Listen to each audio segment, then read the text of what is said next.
É com muita alegria que a gente vem neste dia para finalizar o primeiro simpósio em Linguística e Tecnologia Educativa. E eu vou convidar a compor a mesa a professora doutora Ana Silvia Couto de Abreu,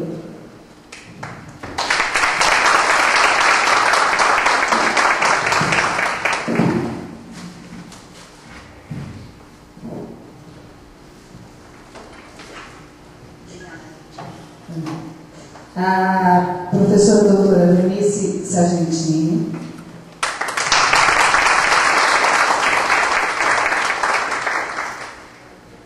e o professor doutor Juscelino Pernambuco. Antes de iniciarmos a mesa, eu gostaria de falar um pouquinho dos dias que nós passamos, nós estivemos aqui juntos, com o intuito de reunir os pesquisadores nacionais e internacionais das áreas das letras, linguística, da educação e da tecnologia educativa, em torno das questões das práticas de leitura e escrita nas suas diferentes abordagens. Eu gostaria de iniciar falando a frase do Leonardo da Vinci, que afirma o seguinte: o conhecimento torna a alma jovem e diminui a amargura da velhice. Colhe, pois, a sabedoria, armazena suavidade para o amanhã.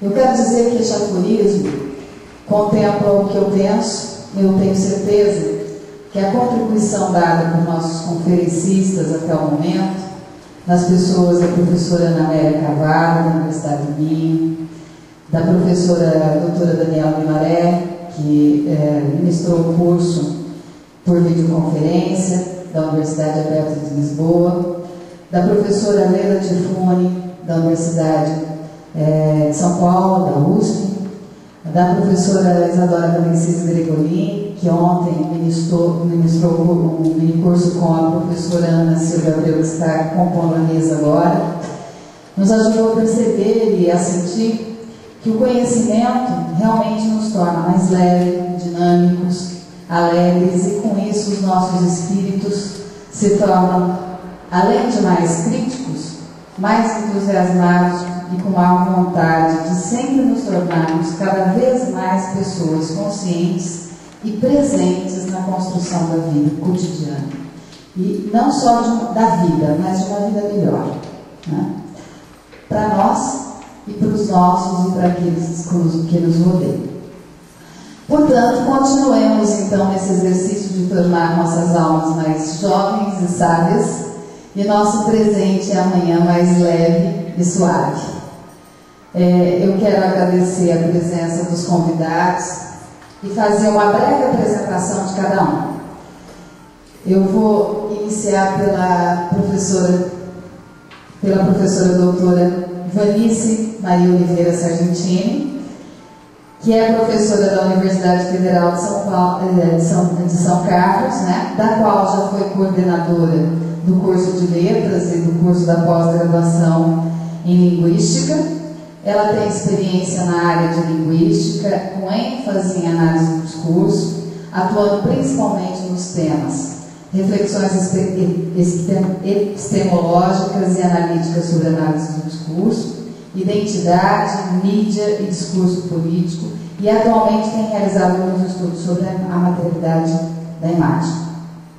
Ela possui uma produção científica consistente e reconhecida como uma das estudiosas da análise do discurso no Brasil, tendo vários artigos científicos publicados e livros. Dentre eles a gente pode destacar Legados de Michel Pechet e agora, que juntamente com a Luzmara Cursino e o Carlos Piovesani, a Luzmara nós tivemos a oportunidade de estar com ela no primeiro workshop de leitura e escrita em maio, e ela está lançando, eles estão, a Eunice, a Luzmara e o Carlos Piovesani estão lançando o livro Discurso, Semiologia e História, pela editora Clara Luz. Tá?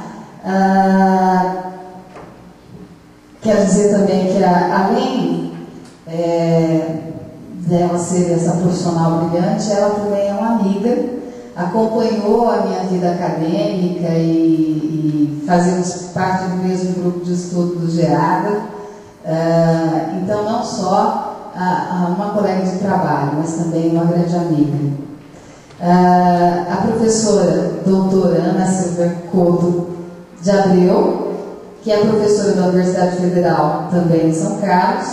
Ela tem experiência nas áreas de linguagem e educação, atuando principalmente nos seguintes temas: língua portuguesa, processos de autoria, formação de professores, educação à distância, governança da internet.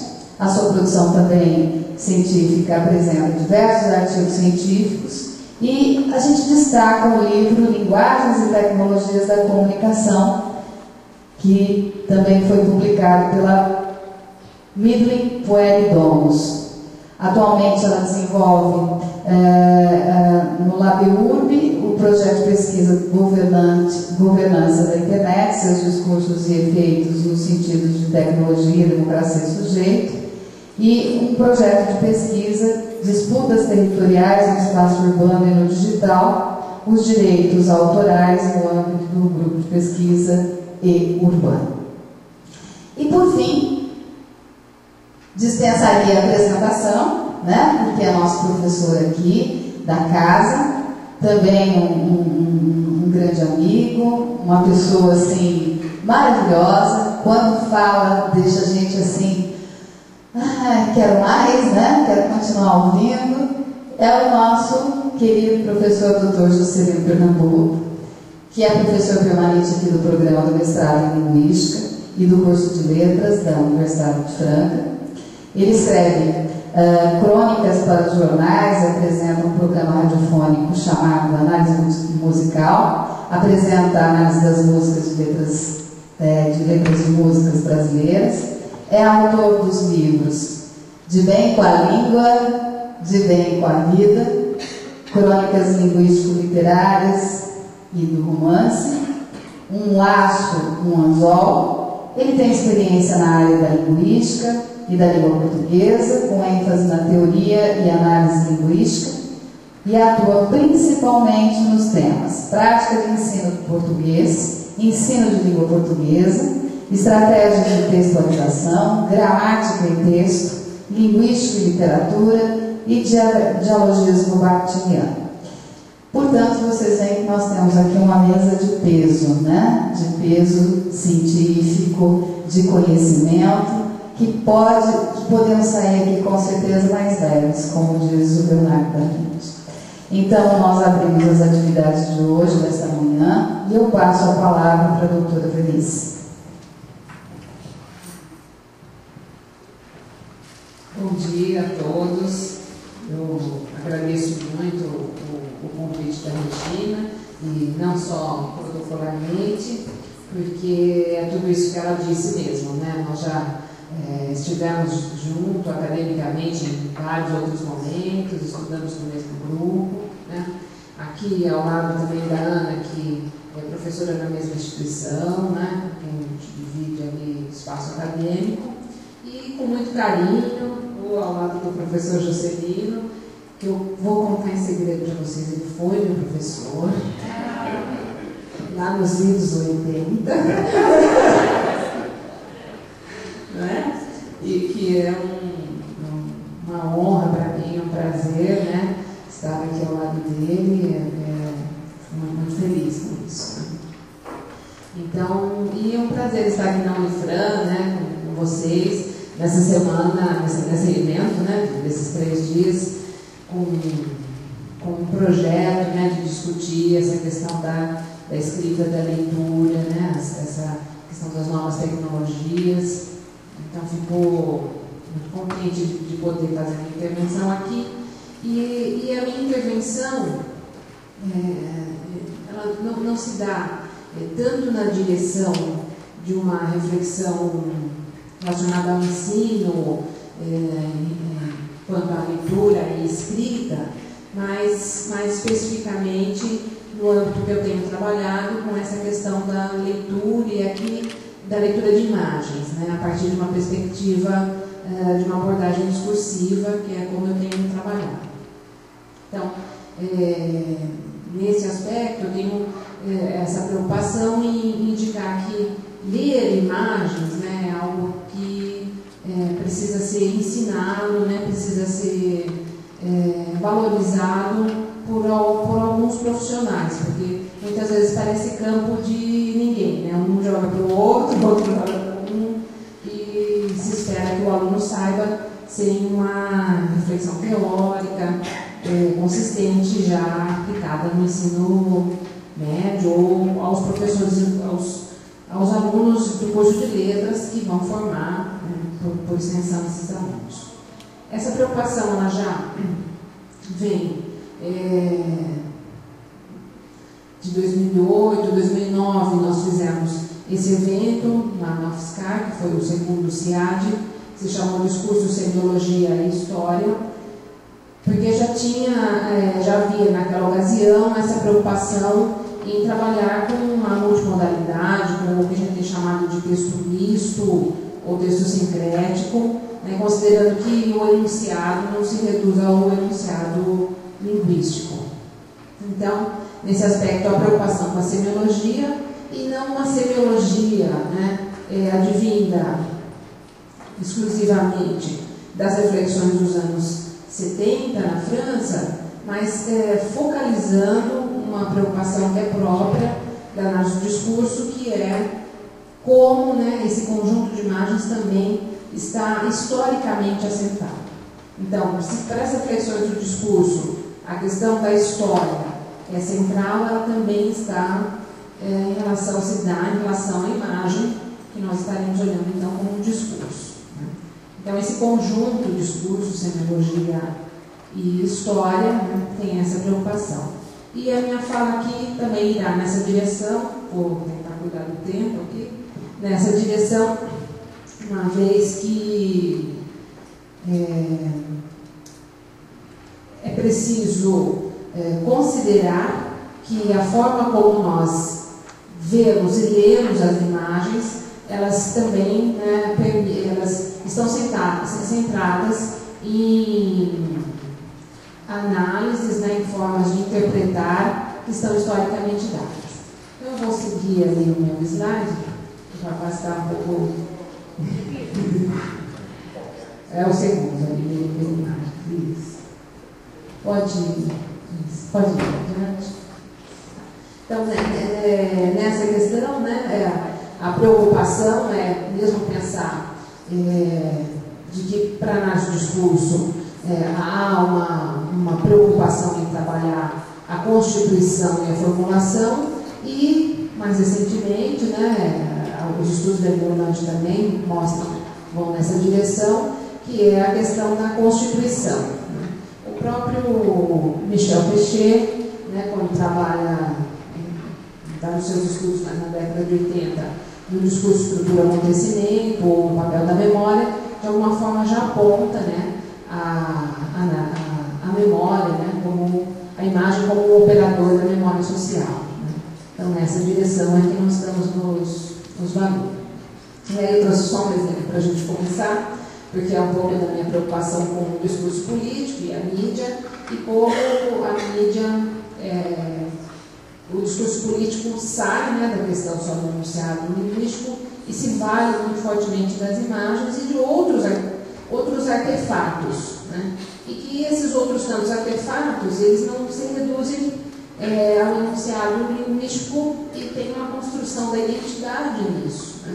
Então, esse tênis, né, da propaganda da candidatura do Barack Obama, com Yes We Can, é uma mostra disso, né, de que nós acharíamos normal que isso aparecesse, uma propaganda política aparecesse na caneta, na camiseta, embora isso no Brasil já está proibido.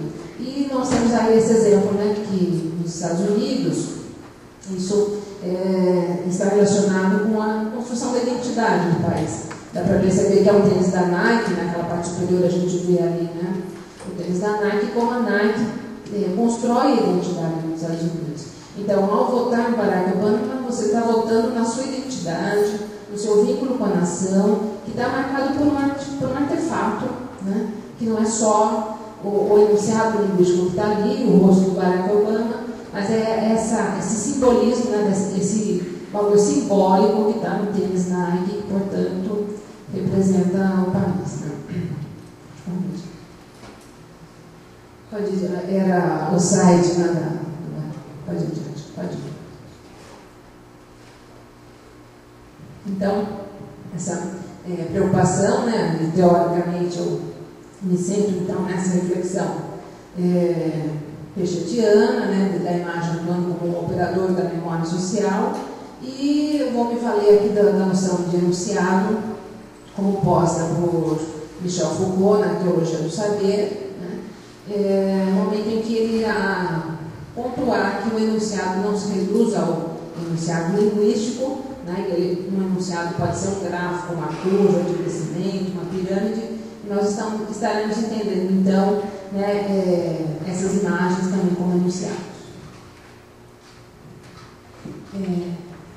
E me valendo de uma reflexão posta por Jean-Jacques Courtine a respeito do que ele nomeia a semiologia histórica, e né, de que, olha, não tem exatamente uma preocupação, né, se esse é o nome, se é preciso chamar de semiologia histórica, mas a preocupação há essa multimodalidade, há esse texto misto, e é importante que ele seja lido considerando, né, a sua historicidade. Então, essa é uma preocupação, né, das reflexões desse professor, e ele irá se valer então da ideia de que a circulação contemporânea, e no caso aqui ele está falando preocupado com o discurso político, com a fala pública, é um fato social total, extremamente complexo, né? Então esse conjunto que deve ser avaliado.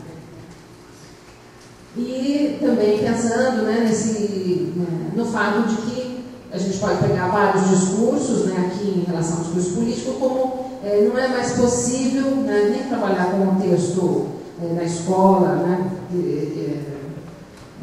não se valendo mais, né, na análise da imagem, do texto político ou do religioso, todos eles, né, é preciso olhar para essa multimodalidade. Aqui eu vou trazer um exemplo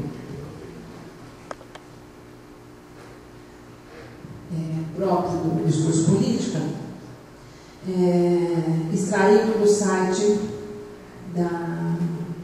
da Dilma, né, na ocasião da eleição.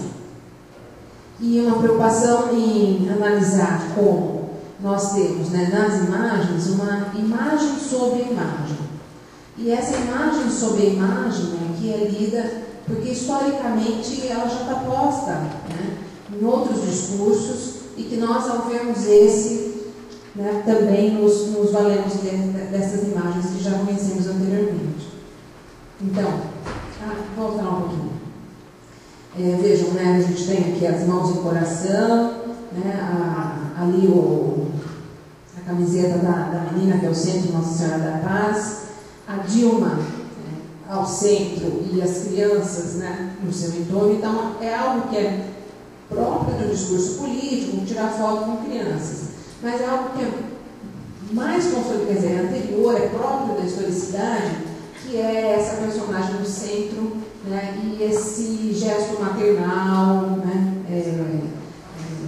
abraçando as crianças. E vejam que há um conjunto de luzes ao fundo e um teto raiado, né, que nos remete àquelas imagens de santinhos, né, das santas. Então vejam que há uma imagem sobre a imagem. Quando nós vemos essa, nós vemos também a outra, né? Nesse sentido que a imagem como operadora, né, de uma memória. Se não pensarmos no discurso político, esse tipo de imagem é muito frequente, como essa a seguir, né, tem o cerro ao centro, as crianças no entorno. Então isso é próprio, né, do discurso político, mas pode voltar um pouquinho. Aquela tem um trabalho a mais, ela tem um trabalho, né, do fotógrafo, da seleção, aquela da Dilma, né, que está menos trabalhado nessas seguintes, né? Então, de tantas fotos tiradas, porque aquela não vai para o site. Mais para frente, aquela outra da Dilma, essa também, né, que tratada, muito cuidadosa, a câmera, né, tomando ela numa posição superior, a iluminação no rosto dela, e esse conjunto aí, né, de eleitores, possíveis eleitores, com a camisa vermelha, né, do partido, e para o qual também, né, uma imagem muito bem programada, porque eu tenho de novo aí imagens sobre imagens, né. Outro dia, apresentando essa imagem, algum aluno me disse, não sei dizer, parece que tem algo da criação, parece que tem algo acho que é a criação da CUT, acho que né? Não, tá lá na memória, às vezes a pessoa não sabe exatamente onde, e ao ler já traz para cá. Depois, se procurar, vai achar exatamente onde, né? Que é mesmo a imagem da criação. Mas há uma construção, né, de uma memória, né, que a gente está chamando de uma memória histórica, né, mas que, para além disso, ela produz, ela é lida historicamente e produz, né, sentidos que são atualizados, nem sempre conscientemente, no momento em que cada um vê a imagem. Essa imagem também era comum nas propagandas, essa é a propaganda da Dilma, que também se relaciona com a seguinte.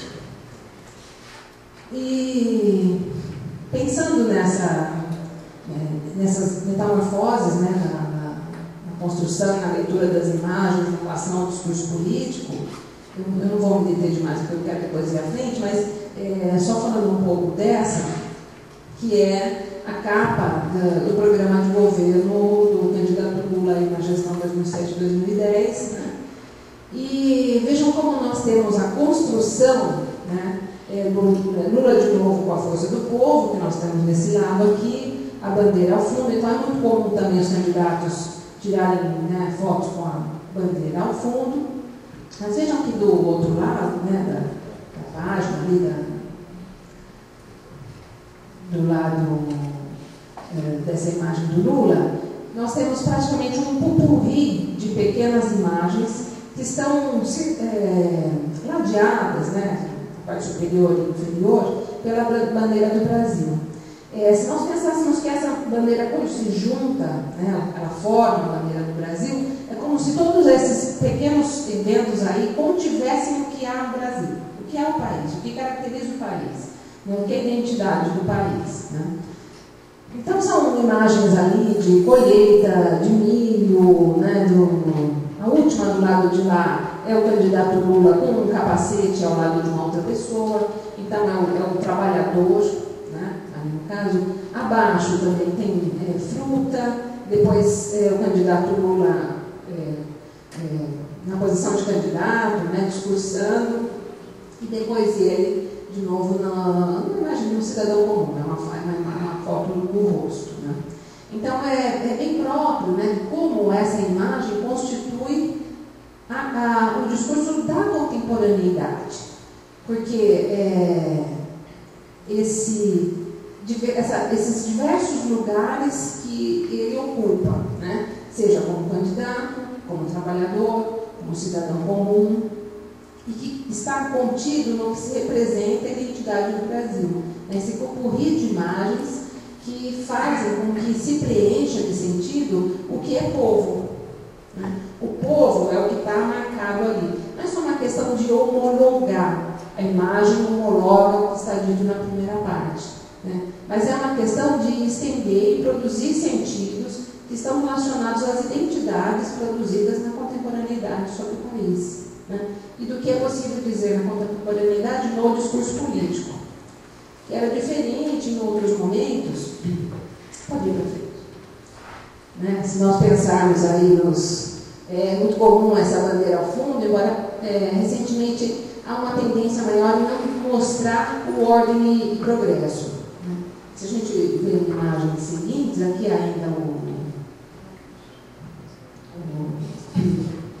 aqui ainda, né, fortemente ainda deixa, se veja ali, né, imagem de progresso, mas na sequência, fotos mais recentes, né, veja, já é estilizado, ou mesmo quando aparece ali o Geraldo Alckmin, há uma prega, né, que faz medir o progresso, assim como, voltando um pouquinho naquela imagem do Lula, também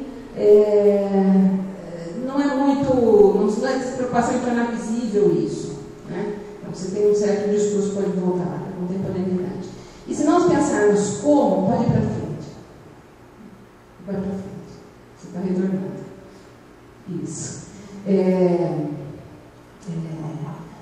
Pensando, né, voltando para essa composição do que é povo, né, quando a gente pensa em construir preencher de sentidos essa noção, a gente vê, por exemplo, no Jânio Quadros, né, que era o slogan dele, o jingle de campanha, vocês não se lembram, por exemplo, de jovens, né? Havia essa preocupação, né, e veja como a caracterização do povo, né, que varre a vassourinha, varre a bandaneira, que o povo já está cansado de sofrer dessa maneira. Então veja o que é a representação do povo, né? São pessoas de terno e gravata, né, de camisa de manga comprida e gravata, pelo menos, e o candidato separado do povo, né? O candidato está ao lado, dizendo: Jânio Quadros é a esperança desse povo abandonado, que é o outro.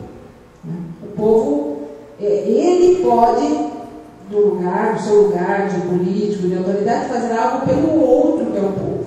Né? Então é um discurso próprio dos anos 50, 60, e não é da contemporaneidade, porque hoje o discurso do povo é aquele que está no interior do povo. Né? Tem que fazer parte, é uma outra forma, né, de caracterizar essa identidade. Então, veja, nos dois casos, né, quando se pensa em Lula de novo com a força do povo, ou Jânio Quadros, a esperança desse povo abandonado, é como nós lemos historicamente o que se diz povo. Né? Então, eu tenho esse conjunto que é o léxico, a imagem, a história, a produção do discurso, em diferentes momentos, exigindo diferentes interpretações, né, diferentes gestos de leitura. Então, se nós pensarmos nessa contribuição, né, teórica que se pode ver em relação a discurso, semiologia e história, a gente poderia avaliar que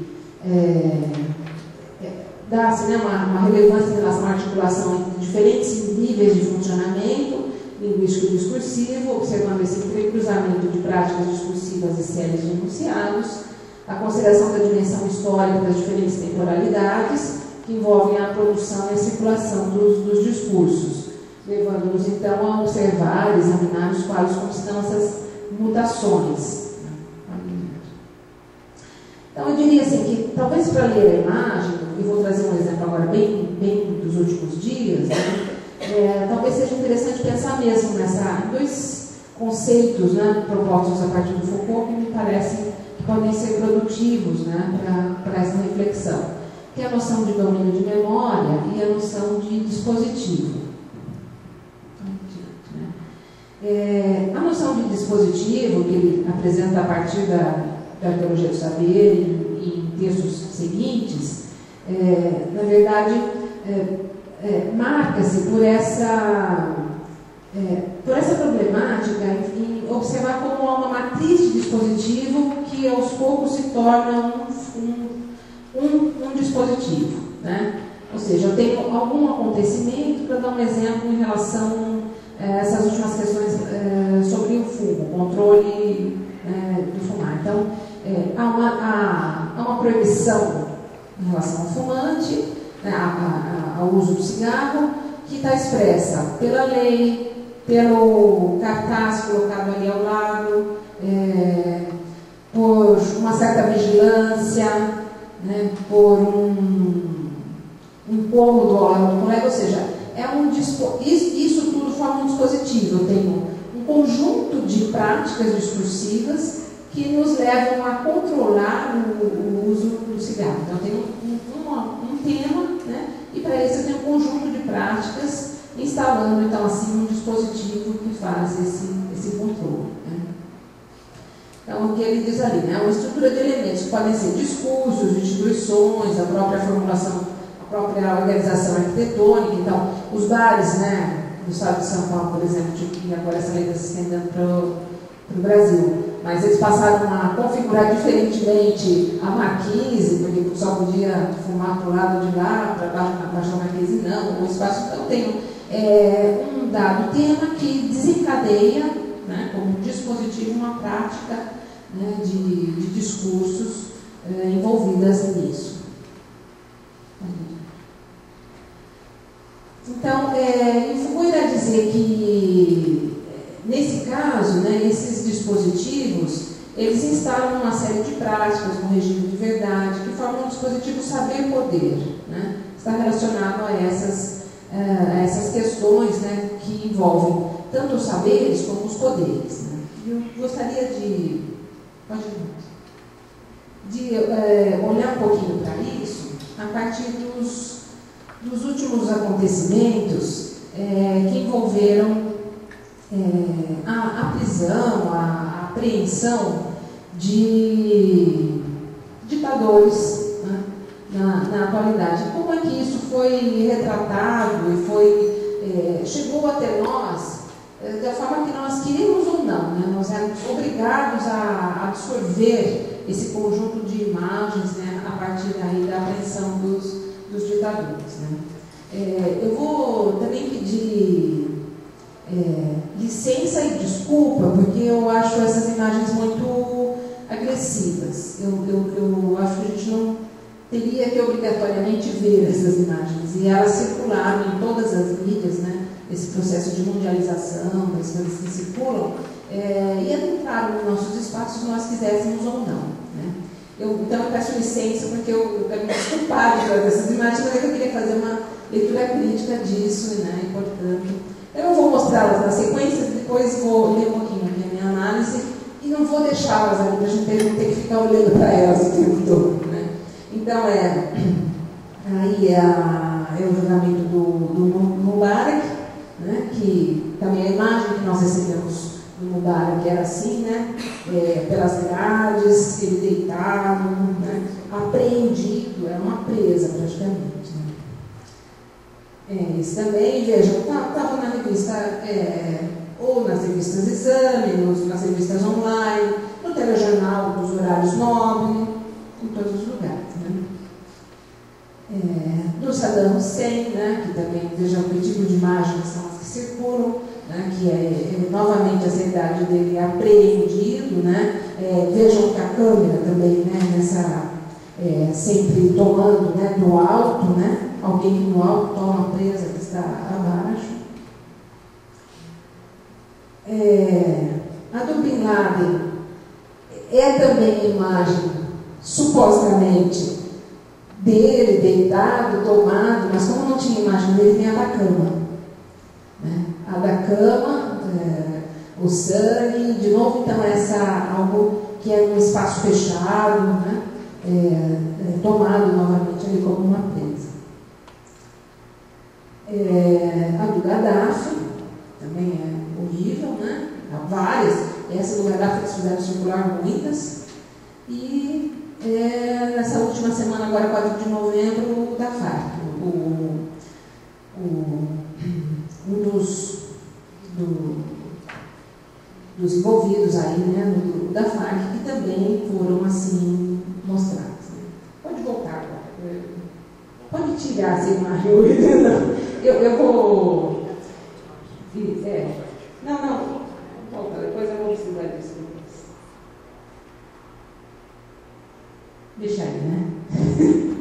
Bom, o que eu queria dizer, né, a respeito dessas imagens? Essa ideia de que as fotos, elas têm esse poder da repetição, de nos fazer reter sobre o acontecimento disso uma espécie de resumo. É como se a foto ela ficasse guardada. Essas imagens que eu apresentei aqui, todos vocês elas tinham guardada na memória. Né? Elas tinham guardada na memória como um resumo desse acontecimento, né? De cada um desses acontecimentos. Né? Por exemplo, a síntese da prisão do Osama Bin Laden é a marca da sua ausência, né? A cama, né? Mas precisava criar uma imagem para que isso tivesse uma força de veracidade, né? Ainda que fosse sem a presença dele. Né? Em outros casos também, né? no caso do Obama, né, essas imagens circularam, com as fotos apresentavam até o corpo morto, a cama vazia, a mancha de sangue, né? No interior do quarto, que ele tirava o direito da mínima posse, ou seja, é na câmara mais íntima, né, que se mostra. Né? Então veja como essa produção de uma cultura visual do poder, né, de como se tem o poder sobre isso. Outros, como o Saddam Hussein ou o Gaddafi, também são apreendidos, conforme nós podemos lembrar, em seus últimos mínimos espaços, né?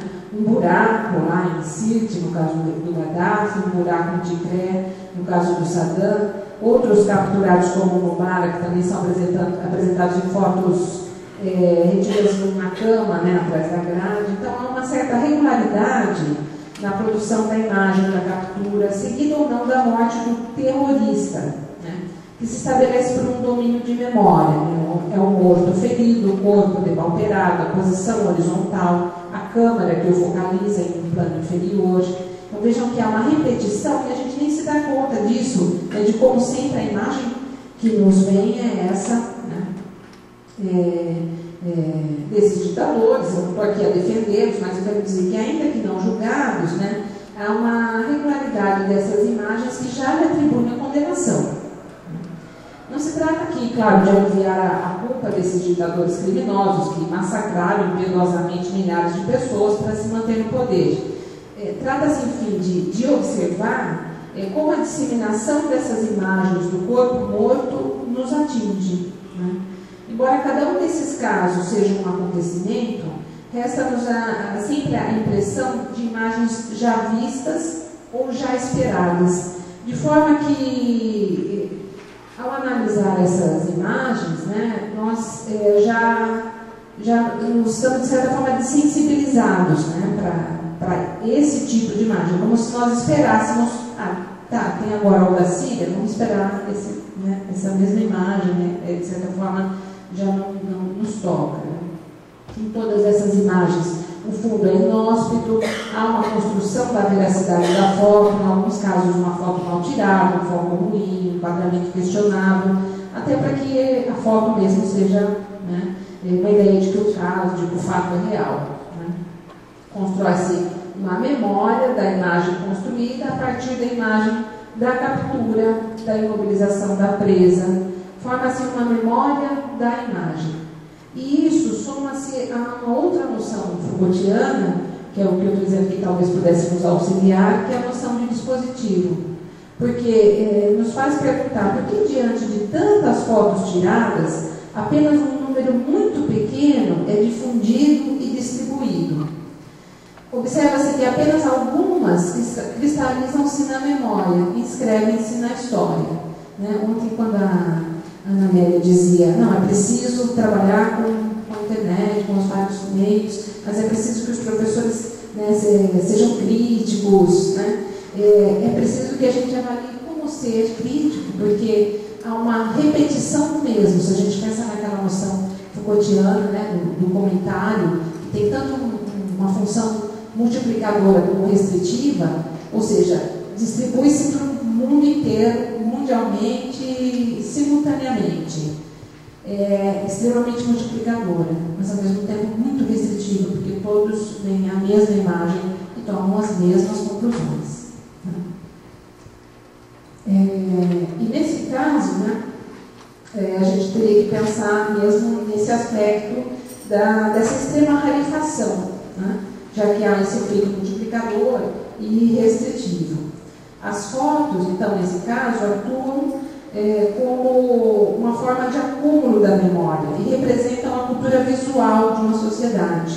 A cultura visual do domínio é flagrada e distribuída, respectivamente, pelos rápidos flashes dos celulares, câmeras e conexões em rede. Né? Isso chega mundialmente, né, com muita rapidez, sem que a gente possa saber quem está distribuindo essas fotos. Né? Não se pensa na autoria. Por que essas? De onde surge? Quem rege isso? Né? Então, há na captura desses ditadores uma vingança que, a meu ver, não respeita a morte. E que nessa difusão planetária dessa captura, impõe-nos uma certa desensibilização no olhar. Isso me chama a atenção pelo fato de que nós aqui no Brasil, no período da ditadura, tínhamos pessoas fotografadas dessa forma. Né? O Carlos Lamarca também foi assim fotografado. E a gente vai ter que ir lá para frente. Isso. Anterior. Isso. Né? Também, né? Ele foi capturado. Então, esse cuidado, quer dizer, o que é, quando eu falei anteriormente, o que é ser povo em cada momento, o que é ser terrorista em cada momento? Né? Então, essa tem sido assim, uma certa preocupação. Né? Não estou. É preciso pensar nessa distribuição das imagens, né? Criticamente. Né?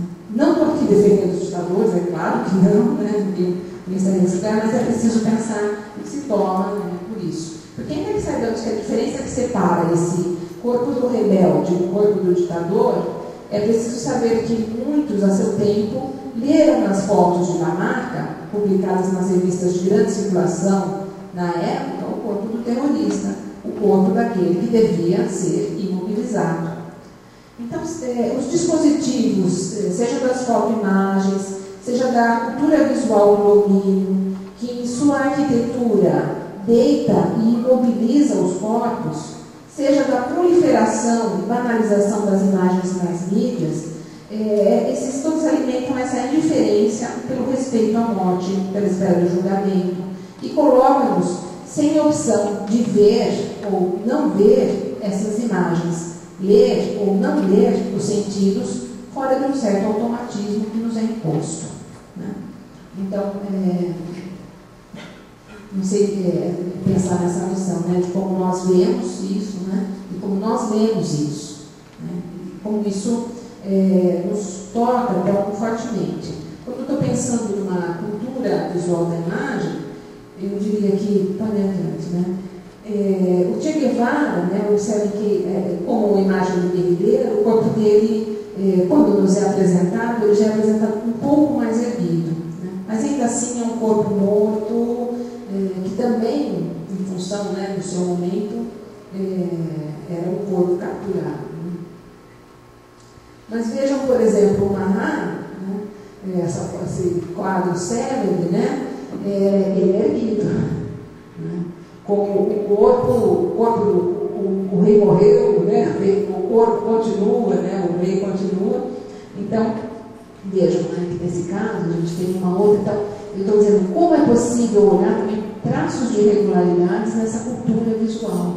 Né? Por isso que eu penso nessa ideia da imagem e da história, né? Como há uma historicidade na construção dessas imagens. Eu estou acabando.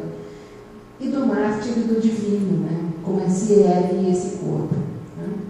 Ali é o quadro do Tiradentes, que no Brasil ficou muitos anos esquecido, não foi esse quadro, foi pintado pelo Pedro Américo, né? E não foi o quadro que foi distribuído, porque ele trazia, uma coisa que não gostou na ocasião, porque ele tinha uma imagem sobre imagem que dava um lugar muito de Marte para esse corpo, no Tiradentes, que não convinha na ocasião. Né? E veja quando a gente pode falar até de uma certa materialidade do repetível, né? Algo repetível na materialidade, vejam o braço, né? do Tiradentes, né, nesse quadro, como ele se repete no quadro, na imagem na estátua da Piedade. Né? Então, o que, né, veja a posição, né? A gente tem esse L, né, digamos assim, nos dois quadros. Então, como há de novo essa ideia, né, de uma imagem sobre imagem que se constrói. Bom, talvez eu gostaria de encerrar, né, essa fala, né, passando, com essa ideia de que talvez seja interessante pensar nesses dispositivos de saber-poder. Né? O Foucault dizia que em seu trabalho era mostrar como a conexão entre uma série de práticas e um regime de verdade forma um dispositivo de saber-poder. Com isso mostra como, sem que seja exercida nenhuma violência, as pessoas se conformam às regras, seguindo os costumes que lhes parecem evidentes. Nós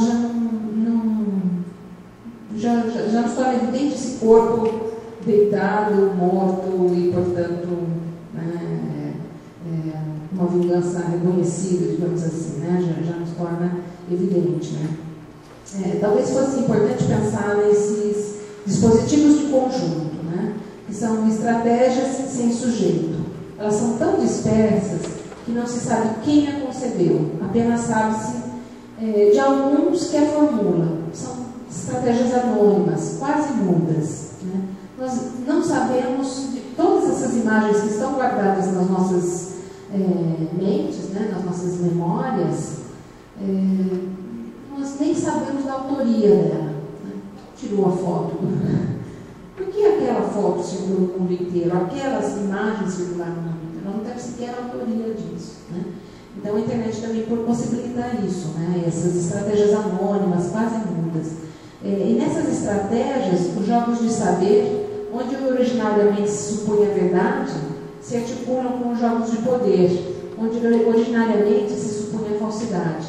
E nesse conjunto entre o que é verdade e o que é falsidade, onde é que tem essas estratégias de saber e poder, nós vamos guardando essas tantas imagens, né? Às vezes sem parar um pouquinho para pensar se nós queremos essas imagens, né? Nós também somos capazes de mudar isso. Vamos esperar esse tempo. Obrigada. Né?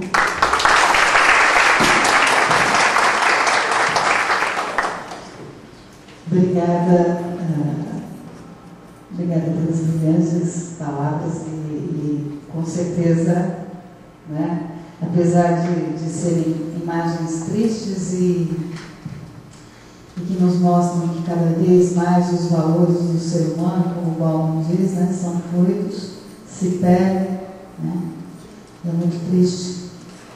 E é um trabalho excelente para a gente trabalhar dentro das nossas escolas. Então, por exemplo, o seu trabalho, eu acho que ele é primordial para os professores da rede, seja pública ou seja privada, ou para qualquer um que esteja com essas crianças, né, e jovens que vão formar, que estão formando a nação, que estão construindo a vida, né? Então, o que acontece? Muitas vezes nós nos atemos a ensinar uma gramática ou aquela matéria, aquele conteúdo mudo, estanque, que não leva a nada e que não faz com que você se transforme, com que o seu conhecimento sirva para você continuar vivendo e vivendo melhor, né?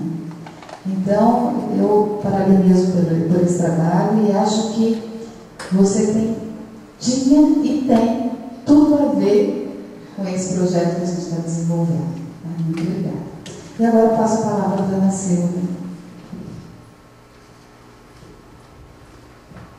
Agradeço novamente a oportunidade de estar aqui com vocês. Desde ontem foi bem prazeroso, fazemos aquele workshop junto com a Isadora. E hoje eu fiz alguns apontamentos a partir de um projeto de pesquisa que eu venho desenvolvendo chamado Políticas Públicas de Autoria no Brasil, uma análise discursiva.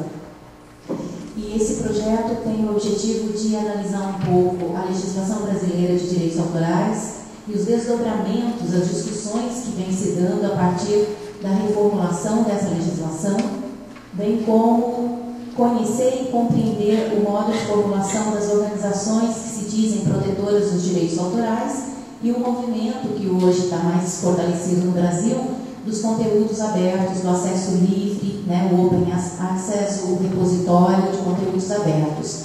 Então, dentro dessa visão mais geral, eu selecionei alguns apontamentos para conversar um pouco, pegando esse viés de questões de leitura, de autoria, de tecnologia, e acabo falando um pouco de questões de plágio também, porque tem alguns alunos que estão trabalhando de iniciação científica e um de mestrado nessa perspectiva de discutir essa questão do que é a propriedade hoje, né? Qual o conceito de propriedade que vem se estabilizando hoje nesse campo da autoria e, portanto, acaba chegando nessa discussão, né? Bom, você pode passar, por favor? Eu trouxe para ilustrar só no começo dessa diferença, né? Duas sequências de slides, mostrando que hoje nós temos realmente novos modos de convivermos, de nos apropriarmos dos territórios, de sermos sujeitos, de construirmos a identidade. Aqui você vê desde o bisavô, o avô, a mãe e o filho, todos quando tinham os seus 8 anos, o espaço em que eles poderiam circular, né? Aqui, por último, o bisavô, o great-grandfather, quando ele tinha 8 anos, ele podia caminhar 6 milhas e ir pescar. Então você vê lá ele saindo de Sheffield, chegando lá embaixo, sozinho, ele ia com 8 anos fazendo todo esse percurso. Depois o avô, em 1950, já podia caminhar apenas 1 milha pela floresta. Já a mãe podia caminhar até a piscina meia milha. E o filho hoje, com 8 anos, ele pode simplesmente ir até o final da rua, né? Só pode fazer esse pedacinho sozinho, né? Mostrando que na circulação hoje, na sociedade, na urbanização, temos outros modos de nos apropriarmos do que é cidade, do que é urbano, desses sentidos, né? E, num sentido até paradoxal, na internet, por conta da internet, as possibilidades de aproximação com aquilo que é tão distante de nós, não é?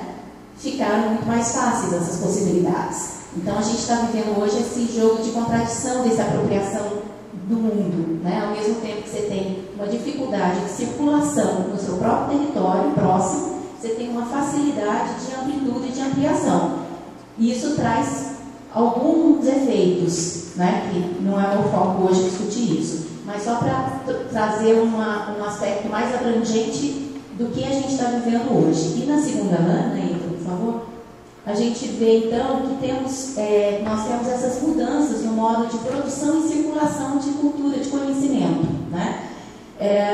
Um jogo de privado e público, produtor-consumidor, porque nós temos a reprodução hoje de obras descentralizada.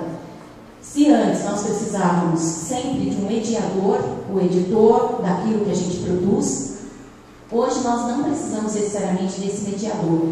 Nós podemos publicar na rede, esse nós, lembrando que conversamos ontem, que é o nós relativo, né? Principalmente no Brasil, mas potencialmente temos a condição de fazer circular sentidos na rede e sem que tenha alguém que nos autorize para, desde que a gente tenha minimamente algumas condições infraestruturais, né? E essa reprodução, essa produção e depois reprodução descentralizada, no sentido que nós temos em casa hoje, a impressora, nós conseguimos fazer download de textos e mandar arquivos para os colegas, enfim, nós não precisamos também necessariamente pedir autorização para os autores para fazer circular isso. Se isso é legal ou não, é a questão que está sendo colocada hoje justamente nas discussões no Ministério da Cultura sobre a nossa legislação brasileira, que é considerada como altamente restritiva, porque nos impede de copiar um DVD, de baixar um filme, de usar na escola um filme sem antes ter pedido autorização. Enfim, nós temos vários impedimentos legais de práticas que são usuais, na verdade, não só no âmbito acadêmico, né, na nossa casa também. Então, nós temos um outro modelo que está acontecendo, que nos coloca na posição de autor e audiência simultaneamente, né, em muitos momentos, e esse modelo já está hoje em contradição com o que a lei antes dizia, né? Portanto, pensando que o jurídico precisa representar o que está acontecendo na sociedade, essa lei acaba precisando ser reformulada. Evidentemente, como o discurso é sempre um jogo de poder, né, e não é uma relação simétrica entre as diversas instâncias da sociedade, essa tentativa de fazer uma nova formulação do que seja permitido legalmente, embora as práticas já sejam outras, é uma tentativa árdua, é um embate político forte da gente conseguir uma nova formulação para isso, né? Então, em linhas gerais, esse é um contexto que a gente está hoje no campo das possibilidades tecnológicas e a questão de inserção, criação e circulação de novos materiais. Isso sem contar a questão da própria língua, né? Se a gente fosse para o campo de conversar aqui um pouco sobre os espaços que a língua portuguesa tem hoje disponibilizados na web, seria uma outra longa história sobre a questão de multilinguismo, as possibilidades mesmas da gente, enquanto identidade nacional, se fazer circular, né, que é um outro desafio. Então, mas eu quero fazer um recorte e pegar o seguinte aspecto aqui hoje. Conversar um pouquinho sobre a interpretação, a tomada de posição no gesto de interpretação e o que isso se constitui enquanto autoria. Para que isso se estabeleça, a memória é um conceito, uma característica que se coloca fortemente, esse conceito de memória. Então, falar um pouco sobre isso e pensar isso no âmbito do espaço digital, né? Então, essa é a ideia. Por favor.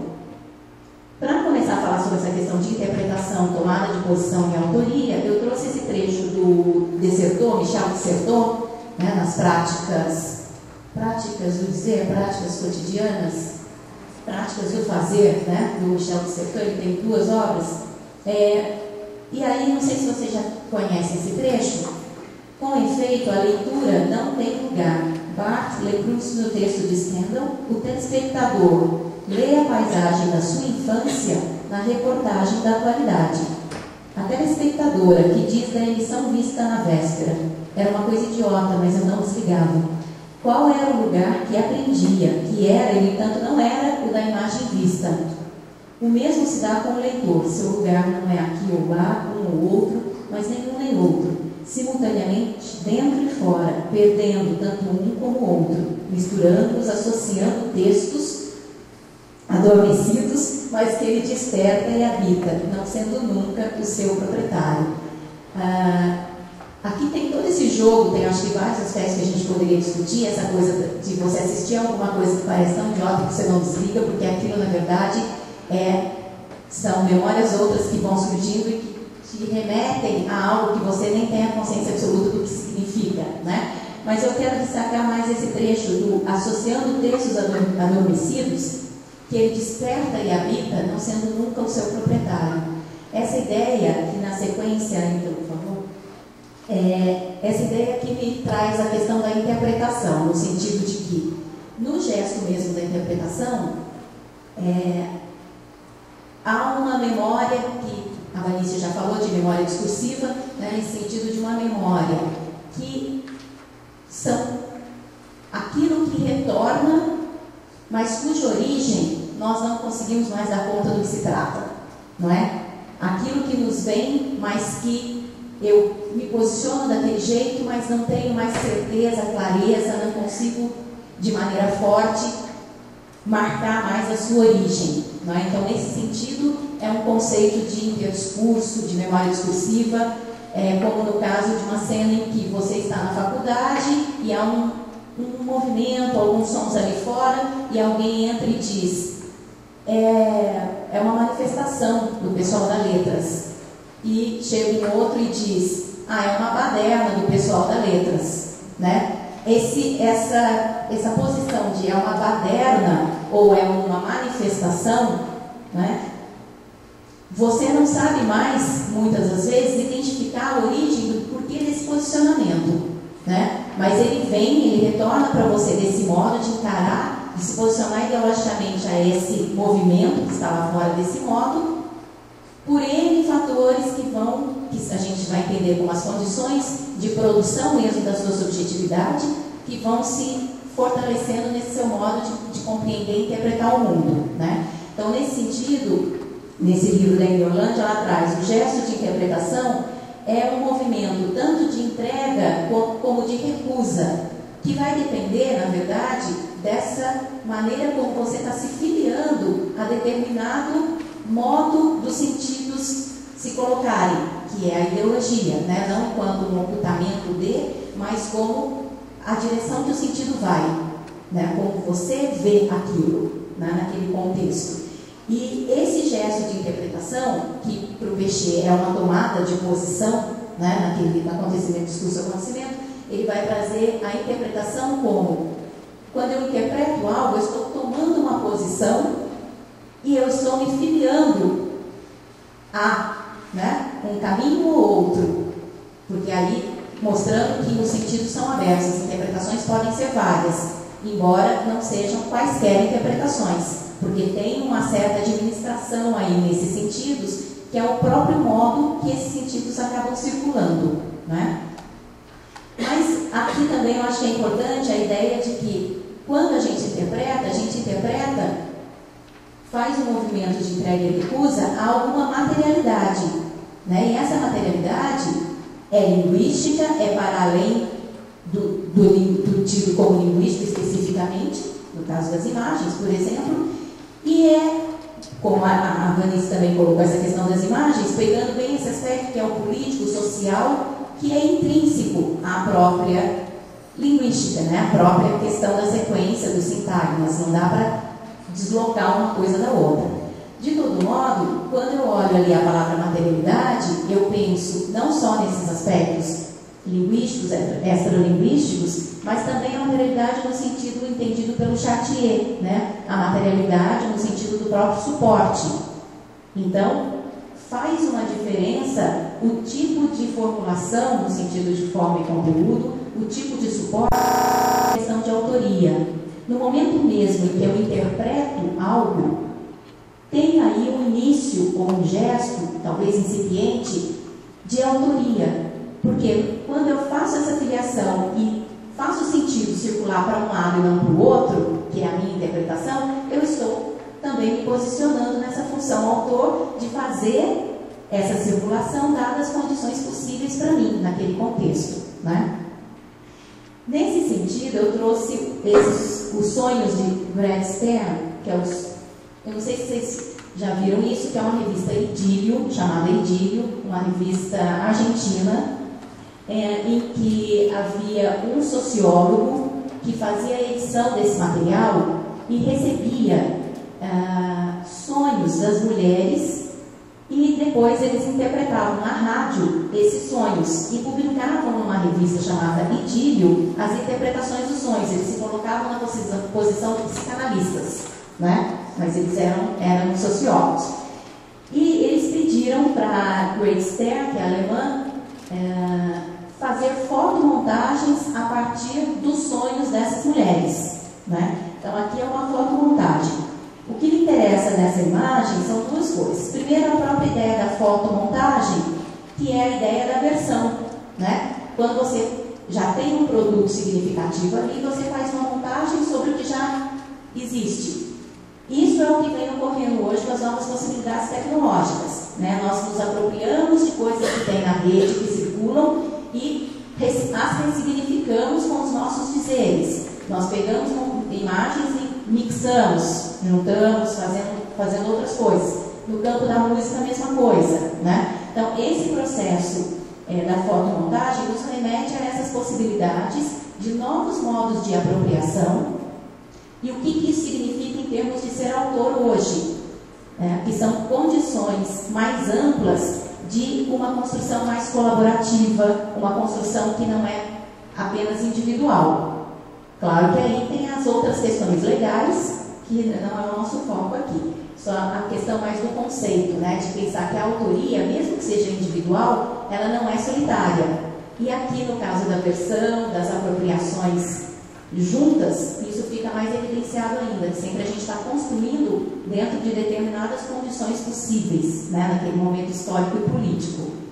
Um outro aspecto que me faz trazer essa imagem é pensar esse conceito de memória, que é fundamental, então, que eu não posso dizer um texto sem que já haja algo que foi dito, né? Eu tenho sempre essa ilusão que eu estou sendo o primeiro a dizer, né? Que aquilo que eu digo é algo valioso, importante, novo, aquele meu modo de dizer vale a pena que você ouça. É preciso ter essa ilusão, como o Peixe fala dos esquecimentos, né? É preciso ter essa ilusão para você poder se dizer, se constituir.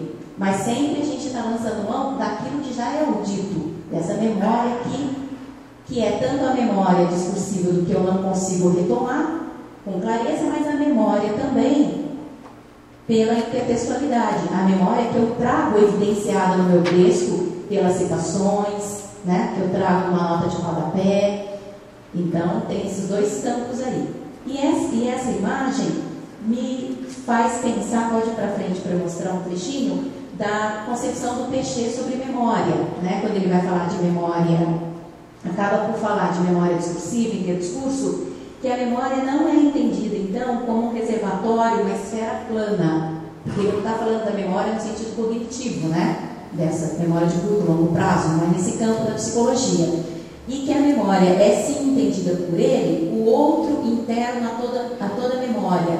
Ou seja, a memória é entendida como um espaço que é de desdobramentos, de retomadas, a memória daquilo que nos vem e que nos causa confrontos, conflitos na regularização do que hoje nós entendemos como possível ou não de se dizer. O que naquele campo hoje é possível e eu me permito dizer ou não, né? Então tem todo um confronto aí daquilo que nos vem, né? E nesse sentido, um aspecto que vai ser inerente ao dizer a linguagem é o esquecimento, é o apagamento. É preciso apagar algumas coisas para que outras possam aparecer, né? Sempre tem porque isso e não outra coisa no seu lugar. Sempre vai ter que ter esse jogo, né? E no campo da tecnologia, esse jogo é muito forte, porque é um jogo de poder daqueles que conseguem fazer circular e conseguem ser achados. E por isso eu trago na sequência esses sentidos de memória no campo do digital. Então, alguns apontamentos, assim, alguns exemplos, né? Desde bloqueios que nós temos, pensando na questão do lado da memória enquanto apagamento, certo? Que a memória também implica no apagamento. Não dá para você manter tudo, preservar tudo, né? E escrever também é uma espécie de apagamento, porque quando você pontua algo, algo deixou de ser pontuado. De todo modo, no processo da escrita, nós vivemos bloqueios de diversas ordens, tanto por questões formais como eu não sei lidar com o Twitter, então eu tenho um bloqueio na hora de escrever ali, de me posicionar até eu aprender o funcionamento daquele sistema, né? Eu tenho também a ilusão da rede enquanto completude, no sentido de que essa ideia da web como algo que tudo é possível, tudo é permitido, que abarca uma grande quantidade de nós e de possibilidades ad infinitum, né? Isso, obviamente, é da ordem da ilusão. E para nós ainda nessa perspectiva discursiva, se a gente entende que a linguagem é sempre algo da ordem da falta, que não é possível o completo, que o sujeito está marcado por essa incompletude, né, no seu dizer, na sua própria constituição, a rede também é dessa ordem, de falhas, de faltas, né? A gente já assinalou no início algumas dessas falhas. A gente pode entender que esses espaços de falta são os espaços também possíveis da ruptura, de você fazer a criação daquilo, né? Então, no caso nosso, da língua materna na rede, é o espaço da nossa fala, do possível, do futuro, né? Apagamentos no processo de indexação, no sentido de que, por exemplo, o Google pretende ter esse acervo grande, tanto de digitalização de material, né, das bibliotecas, tem esse projeto, né, quanto também você jogar uma palavra e aparecerem todas aquelas possibilidades de palavras indexadas naquele campo, como se fosse isso da ordem do completo, que tudo vai caber ali, não é?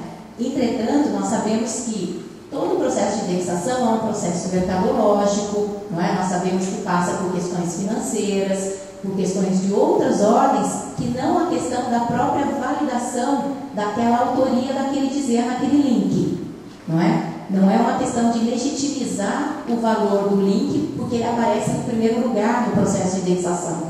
Então, com esse exemplo, eu queria dizer que o processo de autoria e o processo de leitura e de busca de textos na rede, que acabam compondo, então, um arquivo para nós daquilo que é possível, do que está disponível e do que a gente consegue fazer uma interpretação, né? Porque cada um vai para os links que consegue ir, certo? De acordo com a sua própria memória discursiva. Você não consegue fazer o mesmo caminho que os outros, necessariamente. Só que nesse caminho que a gente faz pelos links que o Google nos traz, é um caminho que muitas vezes nós não consideramos legítimo, porque são links que vão aparecendo por outras razões que não a legitimidade daquele conteúdo, né? Mas muito mais por pagamentos, por questões financeiras. E também a questão do fluxo de sites, porque a gente vive essa ordem do efêmero, no sentido de que hoje você está trabalhando com um site, ele se torna um corpus da sua análise, mas se você não faz uma cópia daquilo, de algum modo, né, amanhã você pode não ter mais esse material, porque é tudo muito rápido, volátil, as transformações no próprio site também. Então, a importância da gente ir registrando essas transformações, que elas mesmas já significam, né, como que efeito que está trazendo essa mutação tão constante desse site, né? E esse fator dessa mutação também constante vai nos dando uma certa amnésia, né, dos esquecimentos de como aquele conteúdo foi formulado, né, aqueles dizeres. E aí a gente chega nesse campo de outras formas de apagamento e de silenciamento de dizeres, que é o caso do plágio, né? Veja se eu coloquei na sequência. É a ideia da pesquisa como esse espaço de interpretação, de autoria, de construção de saberes, né? Por favor. Acho que eu já comentei sobre isso, que nós estamos nessa sociedade. E aqui talvez a gente possa ainda parar um pouco nessa citação para chegar na questão mesma desse modo de conter um pouco esse processo de apagamento, de amnésia, de silenciamento, né? Movimentar-se no discurso científico é saber delimitar diferentes formulações, é saber demarcar-se de umas e outras para poder estabelecer sua posição e, na discussão com outras vozes, estabelecer o âmbito da sua compreensão do fato que é o objeto da reflexão. Nesse sentido, que você não fazer apagamentos de autores, de percurso de leitura, de percurso de navegação, né? Nos diversos sites que você vai tendo acesso e construindo ali, trazendo informações para construir o conhecimento, as citações vão ter esse efeito, né, de trazer a historicidade do dizer de alguém, mostrar as filiações de sentidos daquele que está se posicionando enquanto autor e trazendo aqueles outros autores, né, dos diversos campos aí, quer seja das leituras dos livros ou dos sites, e mostrando que existe mesmo nesse gesto seu ali uma construção que é coletiva, né? Então esse seria um efeito importante de preservar essa construção desse dizer via citação, por exemplo. Essa só pus por precaução. Pode continuar. Já no caso de a gente se perder nesse caminho, né, de mostrar esse percurso de forma mais evidenciada, pensando nessa heterogeneidade discursiva que é marcada, mostrada, a gente acaba gerando o silenciamento da autoria, né? Ao invés de desdobrar sentidos, que é um processo polissêmico, que é a base do funcionamento discursivo, no silenciamento, que seria no limite chamado do plágio, né, o apagamento da fonte, do quem disse, você acaba dobrando os sentidos, no sentido de encolher, porque você encurta o trajeto da significação, né? Então, acho que aqui, esses dois termos, desdobrar sentidos, né? Essa ideia dos sentidos que são polissêmicos, dos vários sentidos, que a gente está sempre nesse campo, nessa tentativa da abertura, a gente apagar a voz do outro, né, que alguns colocam que a internet possibilitou muito isso, como se fosse uma coisa que nunca antes alguém havia feito, né? Sabemos que a tarefa, como a gente já viu no jornal, por exemplo, universidades e escolas de ensino médio que não estão mais pedindo trabalho na internet, agora é tudo por escrito. O aluno tem que fazer tudo no caderno, tem que apresentar o trabalho. Aí aparece o testemunho de um aluno dizendo: isso não adianta nada, porque eu vi lá no livro ou na internet na casa dele e depois eu copiei tudo na folha e me entreguei. Ou seja, não é por esse mecanismo, né, de impedimento daquilo que hoje nós temos como uma potencialidade que é muito rica, que nós vamos impedir que essas ações antiéticas aconteçam. Parece-nos que o caminho é exatamente essa conversa sobre como nós entendemos a construção de uma língua, como nós nos posicionamos enquanto sujeitos e que são marcados pela sua linguagem, que se constituem pela linguagem, né? Aí, conversar um pouco nesse sentido, né? Que é quando a gente faz esse silenciamento radical, é a negação da trajetória dos sentidos, é a negação da identidade do outro e acaba também por negar a sua própria identidade, porque você encurta o sentido na dobra, né? E você acaba apagando o que o outro disse, mas também você apaga o que você também queria dizer. Você está dizendo a fala do outro, então você está apagando a sua própria identidade, né? Aqui a gente está falando plágio, mas, por exemplo, a Orlando fala também semi-plágio, que é você dentro do campo. Nós estamos aqui no campo acadêmico e eu já tenho leitura, já sei que colegas trabalham com esse assunto. E eu faço o meu caminho, eu não cito esses colegas, não é? Pode ser uma escolha política, claro, porque a gente não dá para desligar uma coisa da outra, né? Eu não cito algumas regiões do mundo, por exemplo, alguns autores. Eu sei que eles trabalham com isso, eu não cito, mesmo que eu tenham uma filiação àquele campo teórico, né? Então, esse é um modo, é um gesto político de você também construir o seu dizer. Mas é importante no campo acadêmico pensar se isso também não está funcionando, o que isso significa em termos desse funcionamento, quais os efeitos que isso traz para a nossa construção aqui de saberes acadêmicos, né? Que aí a gente não está fazendo juízo de valor certo e errado, né? Não é essa a questão aqui, né, que se coloca. Parece que tem mais uma. Então, você pode... Não vou complicar. Isso, vamos simplificar. De complicação já tem um monte de coisa.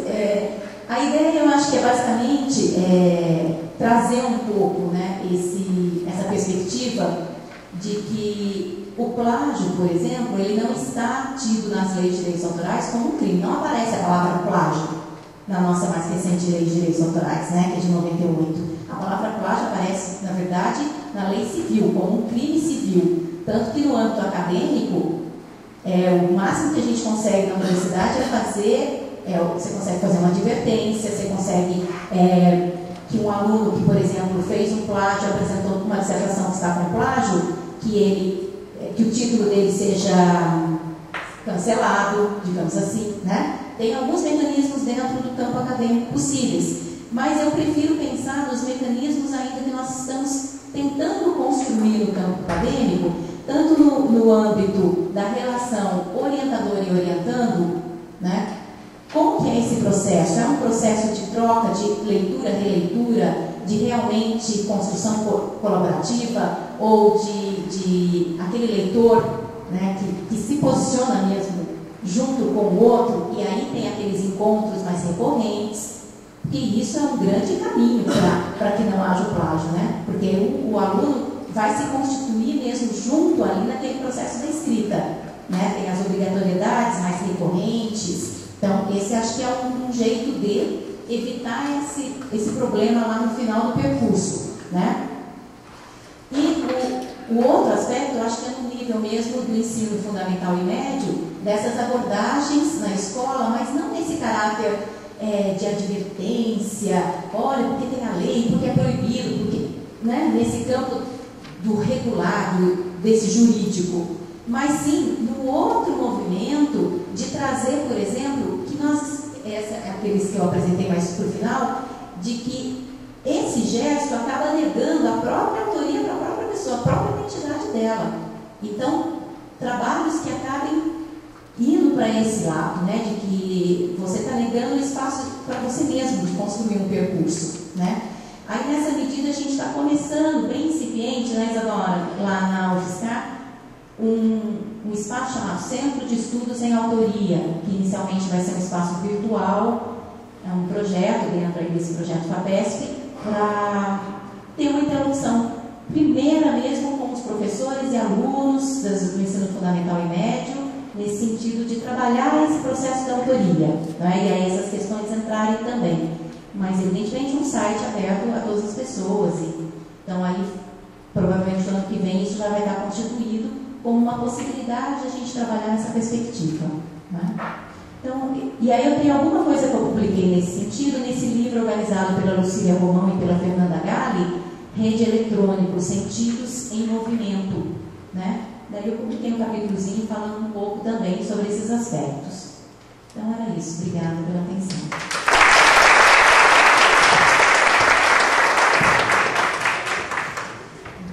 Muito bem. Obrigada, Ana Silvia. E nós vamos percebendo que a mesa vai se entrelaçando as falas e vai amalgamando justamente aquilo que eu havia colocado no início, da construção de um conhecimento, para que depois nós possamos tornar o nosso dia a dia um pouco mais leve e levar esse conhecimento para melhorar a nossa vida acadêmica e enquanto professores dentro do cotidiano. E a Ana Silvia vem contribuir com isso, né, quando ela nos propõe que devemos pensar em relação à reflexão sobre a autoria, sobre os nossos gestos de interpretação, a pensar sobre a questão do fazer colaborativo, né? E principalmente eu acho de colocar qual é a minha posição diante do dizer, né? Em que lugar que eu me coloco quando eu estou dizendo, seja uma construção de autoria individual ou coletiva, qual que é a minha posição? E daí pensar assim, qual que é a minha posição também diante dessas questões que se fazem como plágio e tudo mais. Eu vou passar a palavra agora para o professor Juscelino.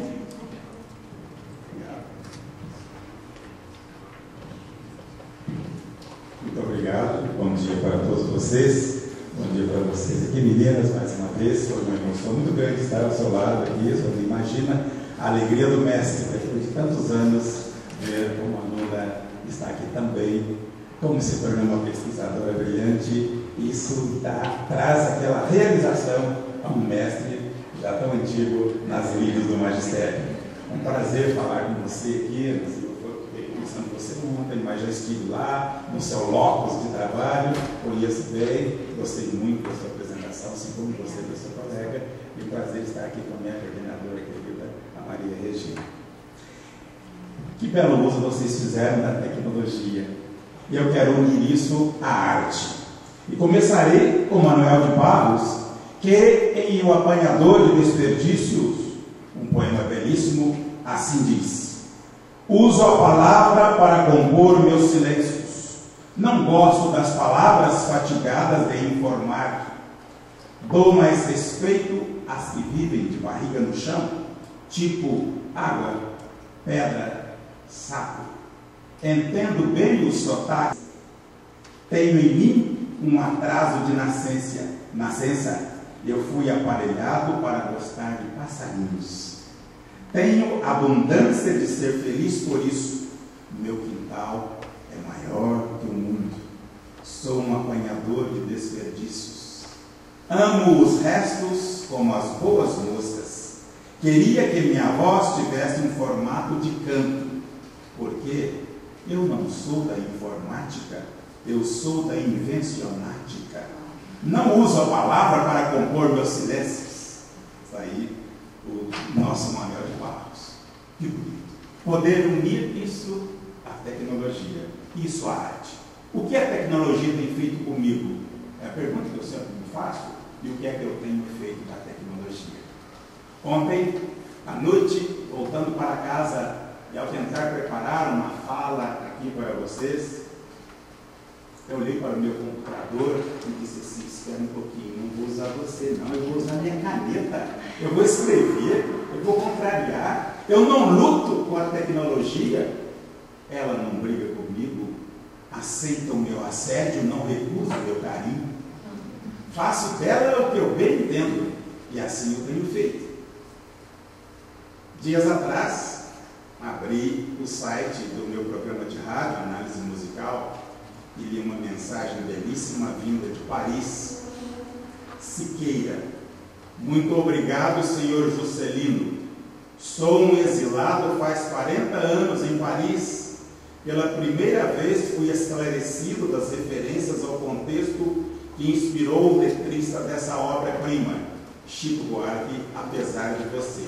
Eu havia analisado isso na claretianafm.com.br. Ouçam, vocês terão prazer de ouvir as minhas análises. Nem sabia, dada a minha ausência do Brasil na época, pois vim embora para a França no ano fatídico do ato 5, em janeiro de 68, precisamente. E acho deslumbrante a luz que sua análise traz neste poema, bem como a teia musical que o veste de modo tão adequado. Saudações, Paulo Siqueira. Está aí. Acredito que eu tenha feito um bom uso da informática. E como eu fico imaginando a falta que isso faz ao chegar à sala de aula. Isso que vocês dois falaram de forma tão brilhante. Por que não chega ao professor do ensino fundamental e médio? Quando chega de forma tão dificultada que mal tem eles tempo de assimilar uma proposição como essa. Linguagens, códigos e suas tecnologias. Imaginem o uso que eles podem fazer. Não é? Então eu fico nesse lugar. É desse lugar que eu quero falar para você, Anice, para você, Nasceu, para todos os meus amigos, para você, Regina, né? A falta que faz chegar ao professor essas coisas brilhantes que nós pesquisamos como especialistas. E de especialistas nós precisamos até nos tornarmos generalistas. E é sobre isso que eu estava escrevendo ontem e gostaria de passar para vocês um pouquinho. O tempo já está adiantado, mas eu faço questão de dizer o seguinte: com acesso que nós temos a isso tudo, é preciso que nós preguemos uma educação com percepção múltipla do mundo. O que conhecemos, nós sabemos, passa primeiro pelos sentidos. Pensar é sentir, sentir é pensar. Fernando Pessoa disse muito bem: o que me sente está pensando. Todos deveriam estimular bem cedo e continuamente o sentido visual, aural e os outros sentidos corporais e aprender como recriar imaginativamente imagens sensoriais. Todos deveriam explorar os sentimentos e as emoções do corpo. De fato, uma educação que se baseia nas ciências humanas, as artes são importantes, porque elas proporcionam o melhor, e em alguns casos, o único exercício que faz uso das muitas ferramentas do pensamento. Precisamos de uma educação multidisciplinar, que dê às artes o mesmo estatuto concedido às ciências. É isso que eu tenho pregado, é isso que eu tenho preconizado, e é sobre isso que eu começo a escrever. Integrar o currículo utilizando uma linguagem descritiva comum a todas as inovações. Não há sentido nessa separação entre ciências humanas e ciências exatas. Não podemos mais criar especialistas que sejam incapazes de se comunicar para além dos limites disciplinares. O Anice me conheceu muito bem na prática de ensino de português e eu tentava já lidar com todas as teorias e levar para a sala de aula para formar esse professor multidisciplinar. Nós temos de ser especialistas, mas à medida que nos tornamos especialistas, saber usar as ferramentas de todas as demais teorias, integrá-las. É isso que faz falta à escola. Aí eu me lembro de São Tomás de Aquino, né? Que é porque a abordagem intuitiva, para mim, é tão válida quanto a abordagem lógica. Tomás de Aquino, um dos maiores representantes da filosofia aristotélica, que eu estudei tão a fundo, para mim, foi um dos mais brilhantes filósofos e inspira todos os demais, né?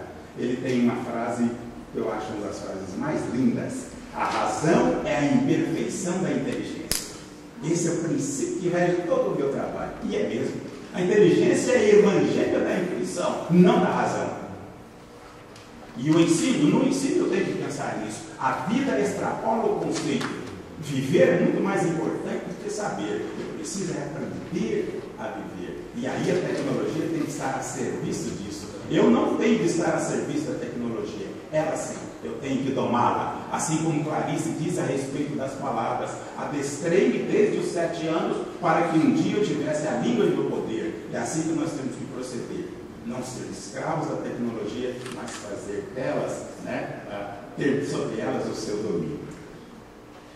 Quanto maior for a quantidade de formas que os estudantes puderem imaginar uma ideia, maiores serão as suas chances de chegar a um insight.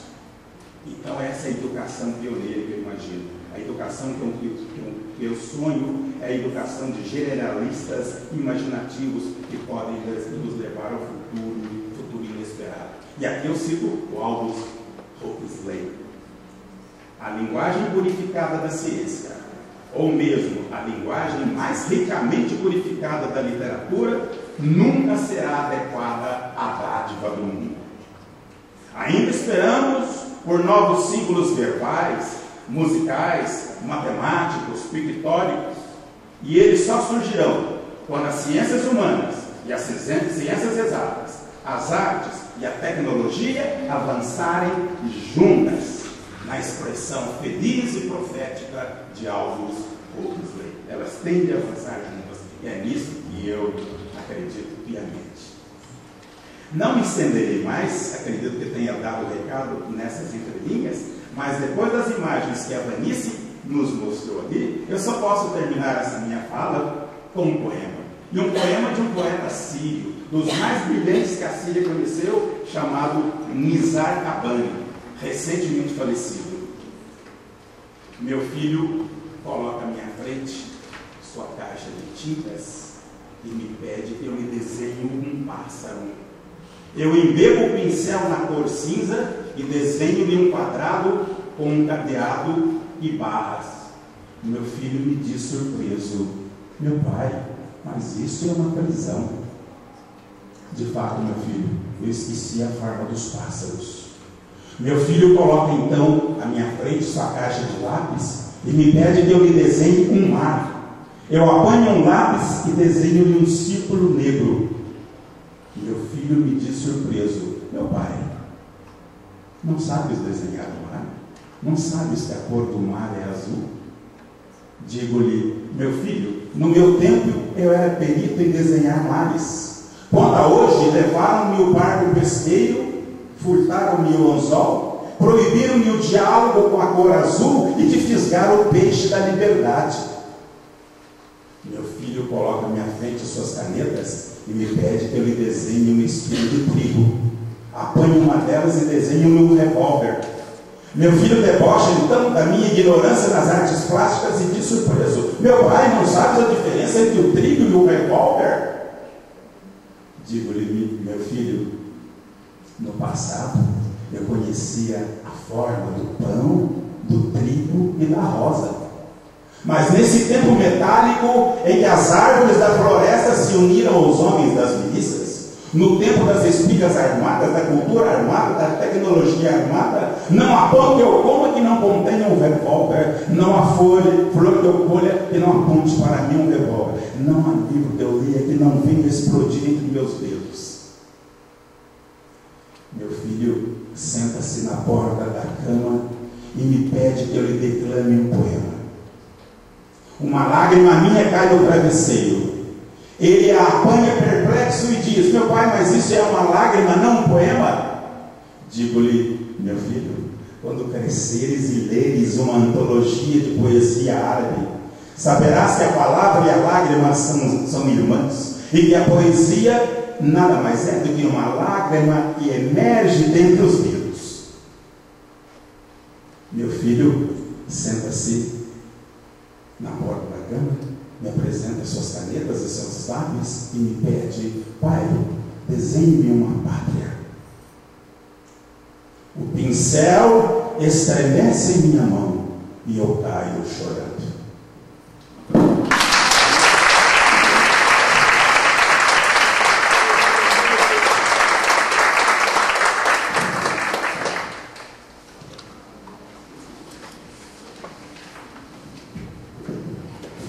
Depois disso a gente fica até sem palavras.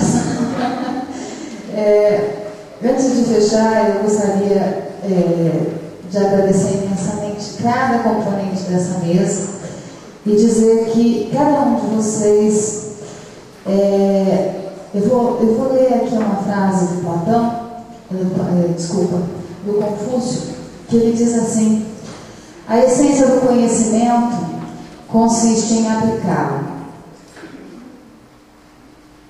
uma vez possuído. Então, aqui nessa mesa de hoje, né, eu entendo que cada um de vocês, né, veio trazer para todos nós que estamos aqui presentes uma grande contribuição. A Vanice, que estava muito preocupada, mas Regina não trabalha com educação, né? E veio aqui e fez uma brilhante apresentação e mostrou para a gente que nós devemos ensinar a ler a imagem e a sensibilizar o olhar, né? Quando vemos as imagens do cotidiano na mídia, em casa, no dia a dia. E que nós temos dentro do mestrado, do doutorado, das várias universidades do país, pesquisas que nos dão instrumentos, dispositivos que podem fazer com que não só nós possamos aprender, mas também nós possamos ensinar aqueles que estão à nossa volta, seja na escola ou seja na vida. A Ana Silvia, né, veio nos contribuir e mostrar a aplicação do conhecimento em pensar de que lugar eu falo para construir a autoria individual ou coletiva. Que posição eu tomo diante do dizer do outro e do meu? Que responsabilidades eu assumo diante desse dizer? Né? E eu acho que é uma coisa muito importante, né, nos mostrar que ensinar, né, ou, digamos assim, não é de uma forma impositiva que a gente vai colocar para os nossos alunos, colocar para as pessoas que não se devem copiar e não se devem esconder a identidade do outro e a própria identidade, né? Mas é através desse movimento de percepção de que a construção do conhecimento ela não se dá individualmente, ela é necessária e ela precisa da contribuição do outro. E eu sou o que sou, não porque eu faço sozinho, mas porque eu tenho a contribuição do meu pai, da minha mãe, no primeiro momento, e depois das pessoas que vão se agregando ao longo da vida. O Juscelino, né, que deixa a gente assim emocionado, né, emocionado, e ele traz aqui duas questões, eu inicio com duas questões que servem para a gente ir para casa pensar.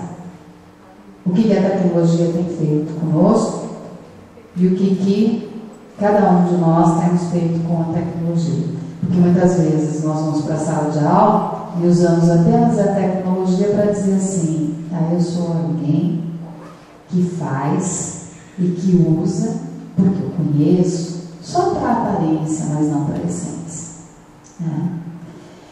E traz para a gente uma reflexão para pensar a educação perceptiva do mundo e multidisciplinar. E aí, pensando nisso, ele vem deixar bem claro que nós precisamos não só sermos especialistas, mas também sermos generalistas. Que um olhar especialista, ele perde o que está à volta. Portanto, o olhar deve partir da junção desses dois olhares, e não só de um. E que devemos ser, né, generalistas humanistas. E aí eu me lembrei de um livro do Laestro, que chama Regarder et Côté, que é a leitura. E eu também entendo que a escrita se faz do quê? Do olhar, do ouvir. Se eu não conseguir pegar essas duas coisas, unir e atuar em cima delas, eu nunca vou conseguir nem ler e nem me expressar. Então, portanto, eu termino o dia de hoje agradecendo a contribuição e a aplicação do conhecimento de vocês nessa manhã, servindo para todos nós, e a mim também, né, para vermos de exemplo para os nossos futuros, né, pesquisadores e para nós que já somos, né, um olhar diferente, um olhar e um conhecimento a mais.